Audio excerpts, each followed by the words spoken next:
Hey there, welcome back to the toy room. It's good to see you again.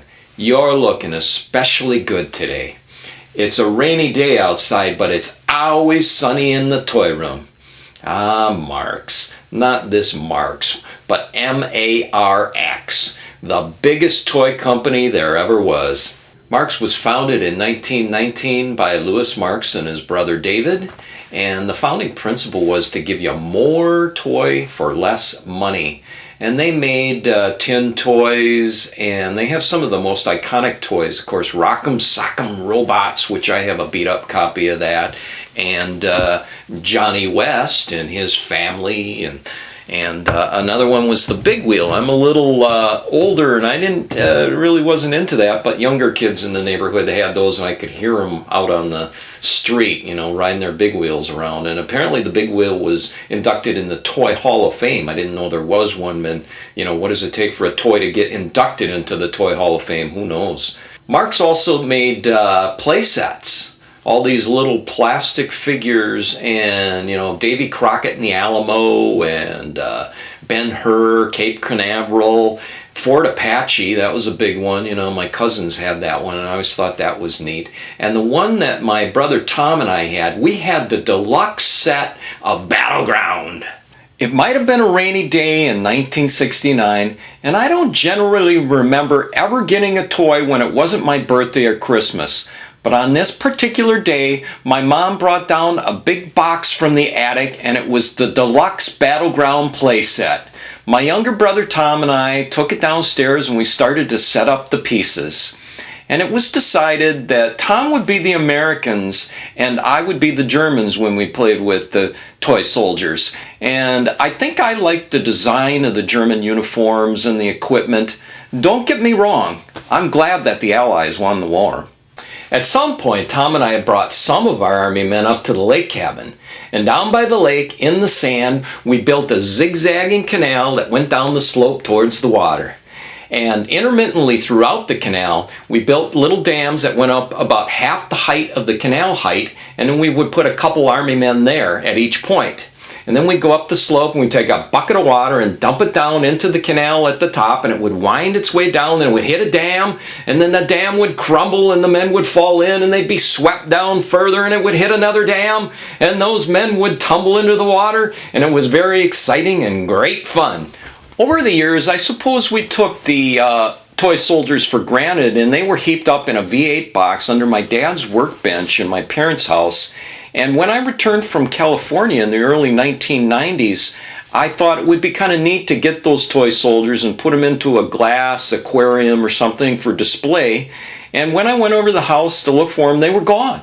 My parents must have given them away. So then I began a quest to try to find some of those old toy soldiers. And I remember being at a flea market around that time, and somebody at their table, they had a little bag of the dark gray German soldiers like I had, and it said $1. And I thought, well, that's reasonable for that, you know, $1 for a bag of soldiers.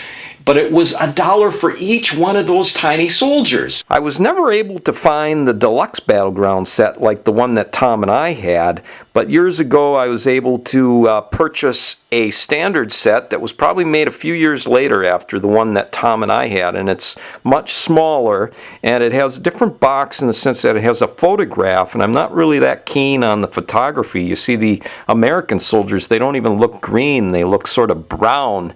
And the box that Tom and I had, it was just one of those Wards or Sears boxes that was sort of a generic box with the one color illustration on it. But boy, I sure would like to have that box. A couple of the American Army men always puzzled Tom and myself. Here's a guy that we called the crazy karate guy. And you see, he has no weapon in his hand. You know, he has a holster there and a canteen. But here he is, the crazy karate guy, and we wondered, well, what is he going to do, you know, with just his bare hands going up against the German army? I mean, is he really going to fare very well against a German sniper? How's he going to do against a bazooka? Would he face a Panzer Tank with just his bare hands? Another American soldier that puzzled us was the one that we called the clubber. Here's this guy, it looks like he has a club in his hand, and we're wondering, well, what's he going to club? Is he going to club this fallen German soldier to make sure that he's really dead? And here we have an American soldier that's apparently in some sort of spasm position.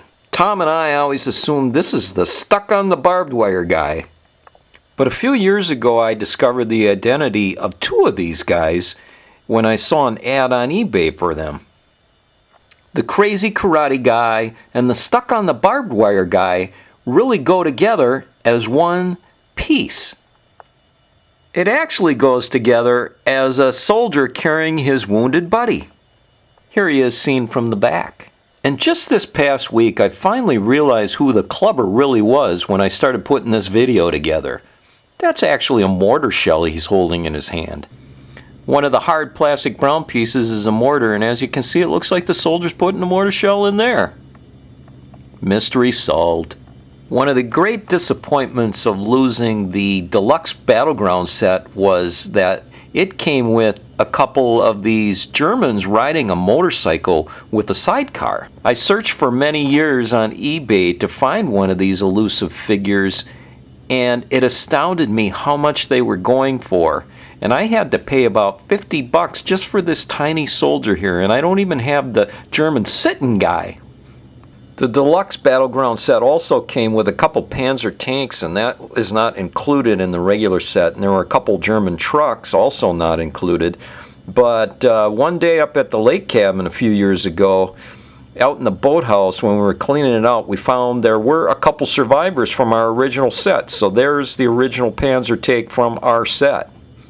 There was also a second Panzer Tank, but this one's missing the turret, and as you can see it has some burn damage from it, and we did take firecrackers, and I guess that turret was blown sky high and never recovered. Another piece that always fascinated me from the deluxe set was this exploding machine gun nest. I purchased this a while back on eBay, and it didn't cost me as much as the German motorcycle rider did, but it still cost me about 40 bucks. The way that this works is you pull back this piece and then you fold that down and you insert the trigger device and then you put the other pieces on top of that. Now ideally you'd like to put a cap down here, but these days I'm not sure where you would even get caps. This is set up now and we're ready for this amazing demonstration. And we come in here and we trip the trigger device. Blammo!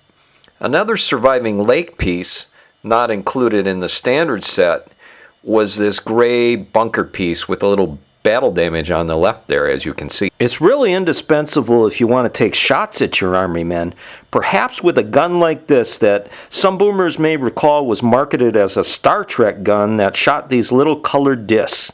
And I suppose this gun could have its own Toy Room episode, but this episode is loaded. Let's give it a go.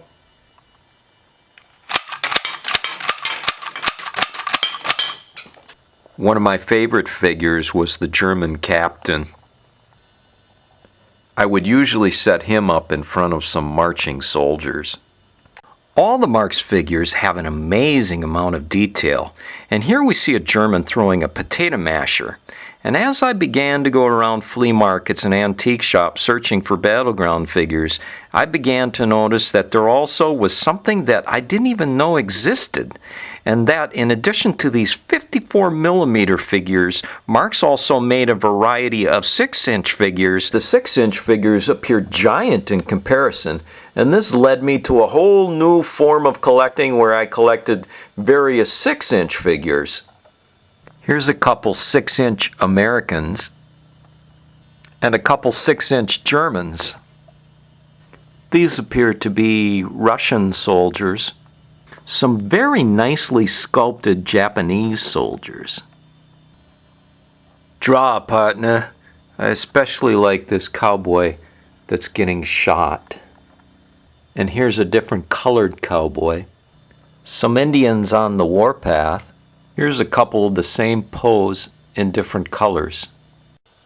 Here's a stray cavalry soldier. Here's a nice set of 6-inch Marx cavemen. Pretty cool. A set of astronauts. Man from U.N.C.L.E. figures, Napoleon Solo and Ilya Kuryakin. This is the only figure I have from the Monster series, and here we have the Hunchback. Marx also had a series of more whimsical figures, and these were called Nutty Mads, no doubt inspired by Weirdos and Ratfinks. And this is All Heart Hogan, detailing from the back. This is Donald the Demon, and these figures came in a variety of colors which can affect the collector value. And it seems like I have just pink. A little boating theme here in Manny the Reckless Mariner. This one is called Now Children, and it's from the third series of the Nutty Mads, and this one is a little more valuable. I think they made fewer of them as the series progressed. And as some of you may know, in my upstairs bathroom I have the Campus Cuties, and it came in 2 series, and the second series is a little more valuable than the first one. And they were designed to appeal to young girls in the 1960s. And they may also appeal a little bit to our friend Gary Peterson. And on the base of each of these gals, it has a name, things like Nighty Night, Dinner for Two, Touch of Mink. And down here we see a gal with a paddle in her hand. I wonder what she's up to. I always kind of like this figure here. It's a gal with dark sunglasses. And let's just take a look at the base and see what her name is. Ah, Day at the Races.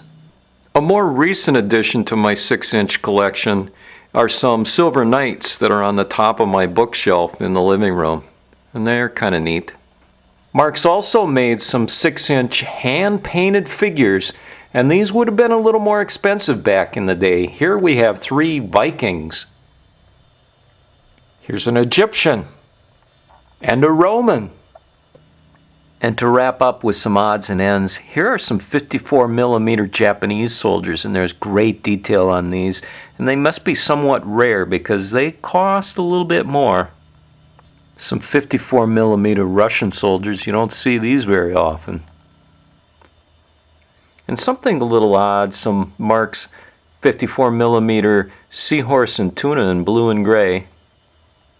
And here are some Marx presidents, and this is even a smaller scale than the 54mm. And there's Harry Truman on the right. These are small scale, less than 54mm, and I'm not sure what they came from. And there's an astronaut, and there's also a guy sweeping. And here's a little girl with an ice cream cone. More figures from that same set, and there's an astronaut again. And I like that guy on the motorcycle. There's a woman pushing a stroller. And I have a lone 54mm figure from the Fort Apache set. Here he is. I want to thank you for stopping by the toy room so we could play with some toy soldiers. And until next time, thanks for watching.